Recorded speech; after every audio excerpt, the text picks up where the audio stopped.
Hey there, and welcome to our homeschooling journey. In today's video, I do want to give you guys an update on how I'm actually utilizing this homeschool planner. This is my first year using this planner, and since I showed you guys last time, I haven't really made like any crazy changes.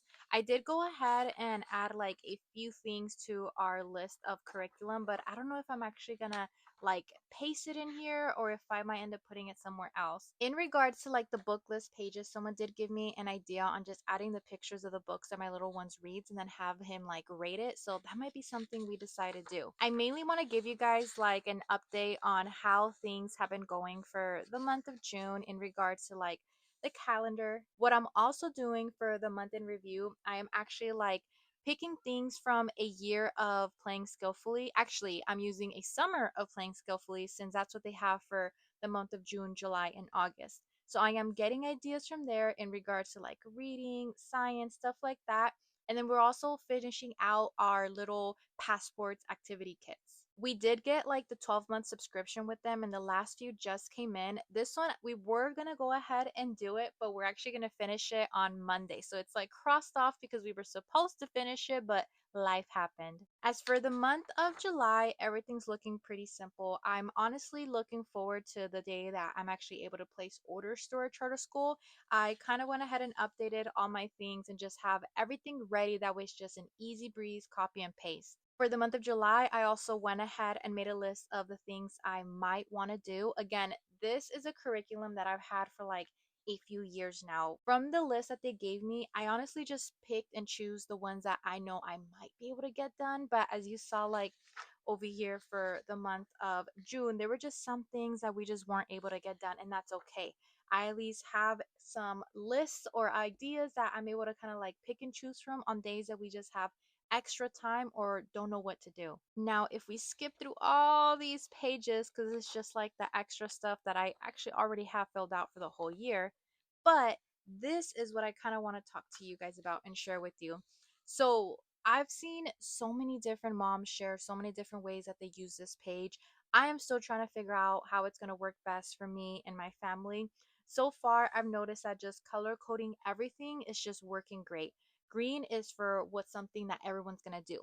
Blue is for my little one, my son, and pink is for my daughter. I've never really had like a page dedicated to like a weekly overview, and it's actually been pretty helpful for the way that my brain works. I do like being able to check things off and just kind of keep track of what I want to get done the entire week. So this is kind of like how my planner looks like at the end of the week. You guys have probably already seen this page if you have seen my weekly check-in videos. I'm going to skip over here to like the week of the 15th since we did take the week before this completely off.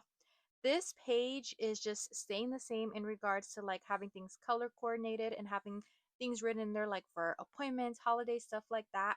I'm actually starting to use this page for everyday speech. So this is one of the resources that our speech therapist through our charter school is giving me access to, and I'm just deciding to go through the entire curriculum just because it is showing and introducing things that my son might have to kind of learn if we're ever like in a classroom setting. So that's what this page is going to be for. In regards to like actually filling out the week, I'll show you guys right now like how I have July planned out, but anything that I want to do, I already have it pre-filled. Anything that's like extra, like in regards to like games or activities or arts and crafts or just like random things, that's what I'm noticing that I'm using like the whole reverse planning for. It seems to be working out great for me because my brain just works differently. I like to like write everything down. I like to, dot my I's, cross my T's. I don't know. My brain is just in a happy place when it does all that. So being able to kind of do this and customize it in a way where I can write things down and just take notes and just reverse plan, but then also plan ahead, it's like working for me. I'm noticing fairly quickly that I'm not like an either or person. I like to just combine a little bit of everything just to kind of make things like easier for me. So this is what July is going to start looking like. I have my things already laid out for everyday speech.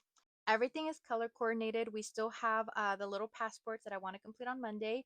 I have my big day where I'm going to be placing all my orders as well as 4th of July. And then when I flip it over, this is where you guys are going to see the sticky notes that I had a while back. Before, I honestly thought it was going to be a good idea to have a sticky notes on every single day.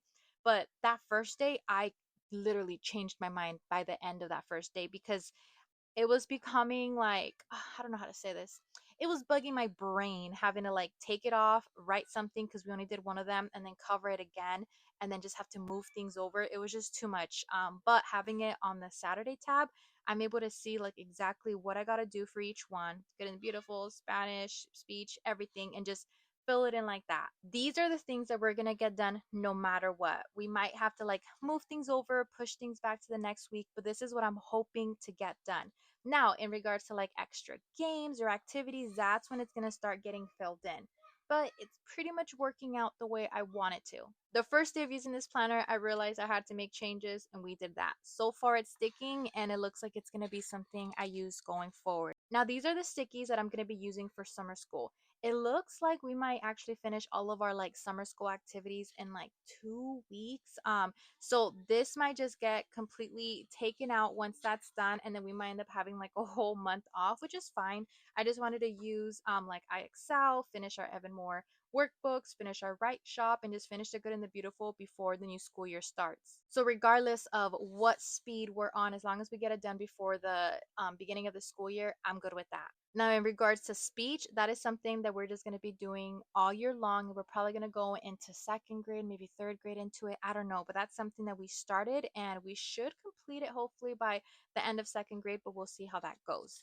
As you can see, I have like all my little sticky notes ready to go just in case they're needed, but there are things that I know I'm probably going to be changing once August hits. Like once we do have a full schedule with everything that I have planned, I don't know if it's all going to fit on my little sticky notes. I'm hoping it does. Right now, this is what works. And that's my biggest thing. I love planning. I like looking ahead and everything, but I'm also trying to be realistic and trying to figure out what will work best for me right now. If I can replicate this going on into the school year, yay. If I have to adjust or change things, then I will. But as I'm trying to plan, I'm just trying to make sure and remind myself that this is going to be a system that might have to change, and that's okay. Plan for right now, kind of try to plan for the upcoming school year, but just know that this is what's working right now and it might not work in a few months. Hopefully, letting you guys see like the inside of my planner is going to like allow you guys to see how you guys can customize yours, what you guys can do, all that good stuff. For now, this is what it's looking like. As you guys can see, I still have to add like a little sticker to finish this little area that we could make my little brain happy. But this is the 1 month update that I did promise you guys, and hopefully it can give you guys some ideas on how you can customize your planner. Again, if you guys have any questions or comments, please go ahead and drop them down below, and I'll talk to you guys next time. Bye.